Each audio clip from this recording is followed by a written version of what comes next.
Hey, it's your buddy Peace and Harmony with you here today. Focusing in on the difference between a narcissistic locus of control and a healthy, basically more or less healthy person's locus of control when it comes to emotional mastery. Realize that the narcissist, someone who is exhibited by a heightened sense of self-importance, an inflated and grandiose thought process, prone to pathological lying, exploitation of others, and building up a lot of superficial compliments, flattery, known as love bombing, or being withdrawn, reclusive, reticent and aloof to the point where they withdraw into their self-centeredness. When we think really about the narcissist and their locus of control, locus means the location. And the location, as we understand in the psychological community, it's very important to understand the locus of control, especially when it comes to emotional mastery and when it comes to having power, personal empowerment, that the locus of control should remain within yourself. Within the narcissist, however, the control of their emotions very much are regulated by what is outside of them. So it can be very much placed in the excessive need for admiration. Someone who has an excessive need for admiration, validation from outside, is what we call in term an external locus of control. So the supply source, just so we're getting all in the same terminology here, the name that is given to a narcissist pursuit of essentially a posse, a support group, and not just like a support group of people who you identify with, but we're speaking literally of people who the narcissist or psychopath will surround themselves with to reflect back to them their superior and heightened sense of self, and not their authentic self, not having a genuine sort of relationship, but more of really a one-directional where you're essentially feeding into their mask and their illusion, their falsehood, etc., perpetuating their values as opposed to yours, perpetuating their interests as opposed to at the lack of yours, and really giving into them, giving them more than what is required, or what is that they have really earned in terms of their accomplishments. Oftentimes the narcissist will act by such entitlement that just by virtue of that they will gain attention, gain ground, and gain really the support of others, which we're calling supply. So if we look at their locus of control and really what controls them, they're really living for something outside of themselves to fuel their inner self-esteem, their inner self-worth, their position, their power. In other words, without their supply, they would be nothing. And so it's very important to realize that. So if we have been essentially sucked into a world or economy of a narcissistic basis and that sort of matrix, realize that the power then for the narcissist is derived from the nutrients basically of others' reactions to them. So they're not coming from, more importantly, what is called an internal locus of control, which is the seat and centered within oneself, which is where you have control and emotional mastery over how you feel, how you react, what you attend to, what you believe in, how you think, how you behave. That sort of control should be stemming from within you. So you should basically not just be in control of your control, but basically being and experiencing and having the knowledge of emotional mastery, understanding and knowing that you have the right to your own feelings, and then also you are the one who is essentially the gatekeeper, meaning the one at the door to your emotional health. So you can only be manipulated by others who you give them and allow them permission to violate you. So this is kind of an advanced healing, but once you realize that You are only violated once you give somebody permission to violate you. When you realize that you actually hold the key in your hand to that door to let them in or to shut them out, to let in the abuse or shut out the abuse. Once you realize you have your hands on the control, you have your hands on the knob, whether to permit them to violate you or not.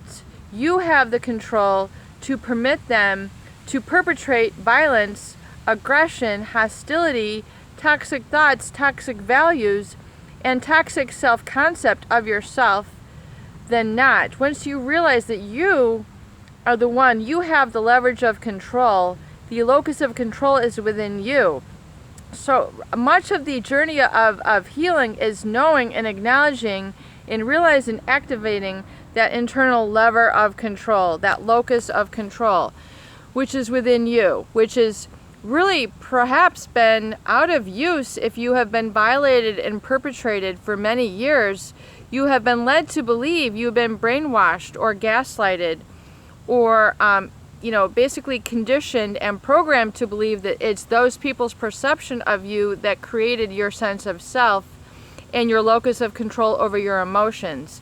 So oftentimes we're living in reaction to the narcissistic dominating value proposition that they try to implant upon you and essentially get you sucked into and feeding into and supplying energy to their viewpoint versus permitting you to think for yourself, feel for yourself, develop values for yourself, which of course they're threatened by, because if you are not only, if you're not just responding to them, reacting to their hostility, allowing yourself to be a punching bag for them, to be an outlet for their scapegoating, then you realize that that was a role that, unbeknownst to you, perhaps you were in the fog, you were controlled by their fear, their obligation and guilt.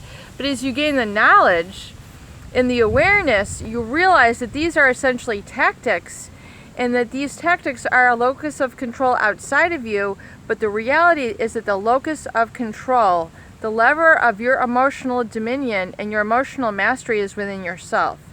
So as soon as you can begin to identify that, realize that, and actualize that, you'll realize that their emotional energy is outside of you, not inside of you. You do not give them permission to violate you until you give them permission to violate you. You are the doormaster of your own emotional mastery. You hold the key.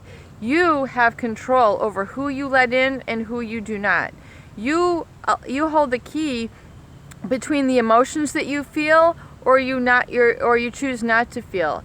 So if you select to feel depressed by them, resentful towards them, regretful to them, irritated by them, that is a choice.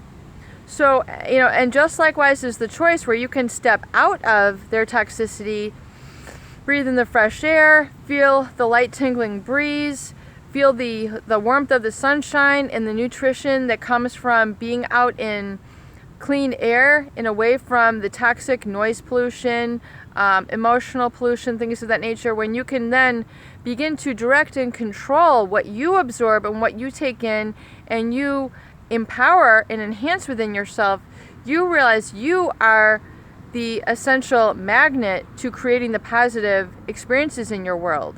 So you have to really engage that internal locus of control and stop that external locus of control that the narcissist would perpetuate you to become and participate in and feed into that lie, their pathology, etc. So don't get swept up in that external locus of control. Realize that the true locus of your control is within you. You have dominion over yourselves. And to engage in that centeredness, we can call upon meditative states. And I'm going to be putting some links out that have some great meditation that I recommend. Of course, the 432 Hertz that we've described here before, there's a lot on YouTube that if you input 432 Hertz HTZ, You can pull up this meditative music, which is brings you into the theta and delta brainwaves, which are really where you get into that really slower brainwave process, and you're able to experience that centeredness and that peace and that alignment, where your spirit is then allowed to come back into your body, and you can really begin to experience that oneness and integrity and fullness of divine energy and light within your being. Because remember, we're human beings, we're not human doings. So meditation can bring you back into that human being state. And it's very important when we discuss the quantum healing is that you realize is that your vision of the future predicts its manifestation. And so your vision precedes the development. So your conditioning of the future helps create your present. So rather than being conditioned by the past, we want to be positively conditioned by the future. And that is done through visualization, through focusing on those I am statements and validating yourself. And I'm going to be developing and working with a custom crafted meditation that will go very specifically and treat very specifically into healing in this disorder, because it's very important to engage in that sort of meditative and slowed down brainwave state where you're experiencing that divine light kind of just flowing within you, which is your own energy, which is your own centeredness and your locus of control, which is housed within you, not outside of you, not in the narcissist. The narcissist does not control you. They seek to control you, but you are at the gate to let them in. You are the one with the key. You are the one to give them permission to violate you or not. Peace and harmony with you here today. I hope these videos do help. Please share and please subscribe for more great tools, videos, discussion, and support.